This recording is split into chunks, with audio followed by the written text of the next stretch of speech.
Tom, 6 times you've inhabited the character of Ethan Hunt. What makes him such an interesting person that as an actor you want to keep coming back, exploring different stories? You know, I always loved the TV series, and it's kind of a dream to be able to, can we turn this into a movie? And if anything, I thought I would like to continue with this series, and I really wasn't that into franchises or sequels, But I learned with Mission, there's this wonderful dialogue that happens with an audience. They love the team. They really get into into the intricacies of this world and these characters in the way that I love. And so we've really been able to start this dialogue with this audience, and it's such a unique experience as opposed to starting something new, to be able to pick this character up and over the years.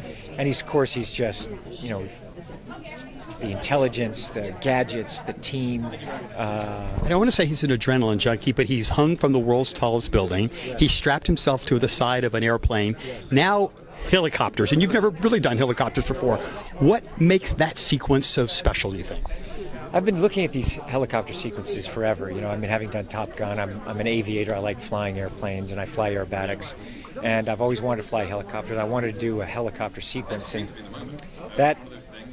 that's McHugh and I talked about that for a long time, and how to figure that out. How do you make a helicopter sequence exciting? Because there's certain limitations with the helicopter. And also figuring out how to use a helicopter in a way where you don't stall a helicopter. The helicopter is either flying or it's not. There's this very steep precipice, and how to learn that, to be able to take it to, you see me, I go into a dive and spin, and we're doing wing overs and very low flying. The skids were touching the ground as we're dragging along the water at times, and the rotor blades are really close to the side of the wall, and where do we put those cameras, and how can we do that to really thrill an audience? So that took a long time to try to figure out, and you'll see it in the story, and how and it's not just about capturing a stunt or something. It's like how mixing that in with tremendous beauty. We shot it in New Zealand. It's beautiful there. This sequence takes place in India.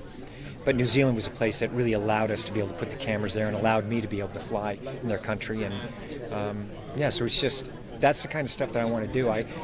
If you look at my work all the way back to TAPS, I was a military, all the way back, before you were born. Before, where I play a military guy learning rifle corps. Making movies, it's something that, to be able to try to use everything I can, every physical, mental, ability to create a character, be part of this world, and to be able to entertain an audience. And with Mission Impossible, it allows me many things. One, as a child, I always wanted to travel and not just visit a place, but work within that place.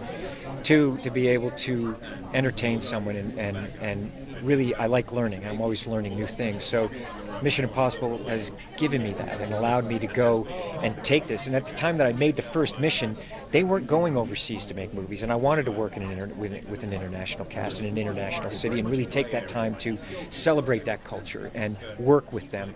So just personally, I get that experience, and also I get to show the things that I love about a particular city or culture, but in a way that is very dynamic, with cars going, 180 miles an hour and motorcycles going 150 miles an hour. But Christopher said what makes this performance so special, at least, is that you're allowing yourself to be more vulnerable as you've gotten older and as you've made more of these movies. So can you talk a little bit about that with Ethan? How is he more vulnerable in this movie? It's not even allowing it. It's just where you feel this series and this thing needs to go, and the culmination. It's not like I didn't allow it before. It's just where the stories led us, and where one led into another. And that's what I mean by this is a culmination of that. And it definitely is more emotional. And I have to say, this is, in terms of story, scale, this is the epic Mission. And we really pushed it. And I thought, I felt that we'd earned it. And, so you'd make a good spy. Well, here's the thing also about Ethan, is that he doesn't want to do these things.